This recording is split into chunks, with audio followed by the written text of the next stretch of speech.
In this video, we're going to talk about the closed interval method. Let's recall Fermat's theorem. Fermat's theorem said that if a function f has a local maximum or a local minimum at the number x equals c, and if the derivative f prime of c exists, then f prime of c must equal 0. Well, there's another way we can look at that same theorem. If f has a local maximum or a local minimum at x equals c, then c is a critical number of f. So think about that, how it's the same theorem stated a different way.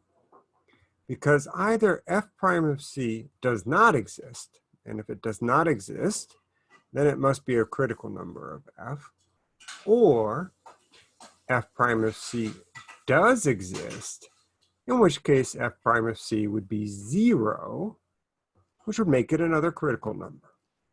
So what this tells us is that a local max or local min is going to occur at a critical number of f. So that's going to help us find the absolute max and the absolute min of a function f on a closed interval. Recall that the extreme value theorem guaranteed that we could find an absolute max and an absolute min if the function f were continuous, but it didn't give us any method to find it. And this is our method now. So the first step is to find the value of f at the critical numbers of f in the closed interval. Then we find the values of f at the endpoints, f of a and f of b. And then we simply compare. We'll have a list of numbers to look at, and among all those values, we choose the largest to be the absolute max and the smallest to be the absolute min. And that's all there is to it. So let's look at some examples.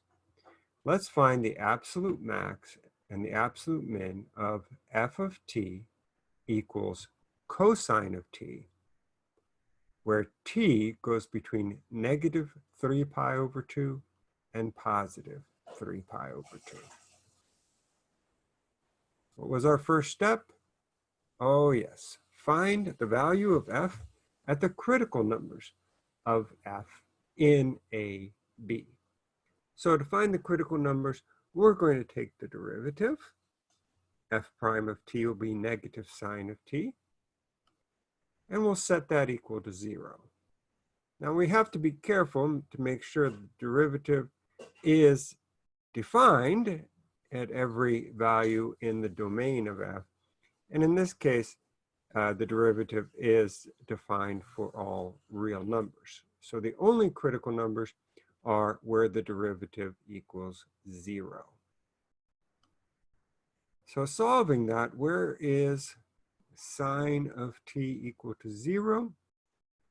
Well, at negative pi, 0, and pi. Now, of course, there's an infinite number of values of t. Any integer multiple of pi would be a 0 of the function sine of t. But we're only going to choose those values which belong to the interval from negative 3 pi over 2 to positive 3 pi over 2. So I don't just find the values of t, I have to find the function values. So my function is cosine of t. So cosine of negative pi is negative 1. Cosine of 0 is 1. And cosine of pi is negative 1.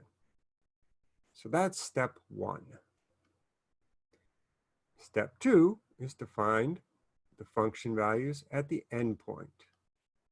So the function value at the left endpoint, which is negative 3 pi over 2, would be cosine of negative 3 pi over 2, which is 0. And the function value at the right endpoint, that would be cosine of 3 pi over 2, that's also 0. So that's step 2. In step 3, we just look at the numbers that we found in step 1 and step 2. The largest is 1. So the absolute max is 1. And the absolute min is -1. All right, let's look at another example. We want to find the absolute max and the absolute min of this cubic polynomial, f of x equals x cubed minus 6x squared plus 5 on the interval -3 to 5. Step 1, we'll find all the critical numbers and find the function value at those critical numbers. So we'll take the derivative, set it equal to 0, and solving, we find that there are two critical numbers, x equals 0 and x equals 4. Now, both of those critical numbers are in the given closed interval from -3 to +5. So I'll use both of them. If there was another critical number and it was not between -3 and +5, then we would simply ignore that critical number. So the function value at 0 is going to be +5, and at the function value at 4 is going to be -27. So in step 2, we'll find the function value at the endpoints. At the left endpoint, f of -3 is -76. And at the right endpoint, f of 5 is -20. So now, last thing we have to do is just among those values that we found in steps 1 and steps 2, the largest one is 5, so that is our absolute max. The smallest one is -76, and that is our absolute min.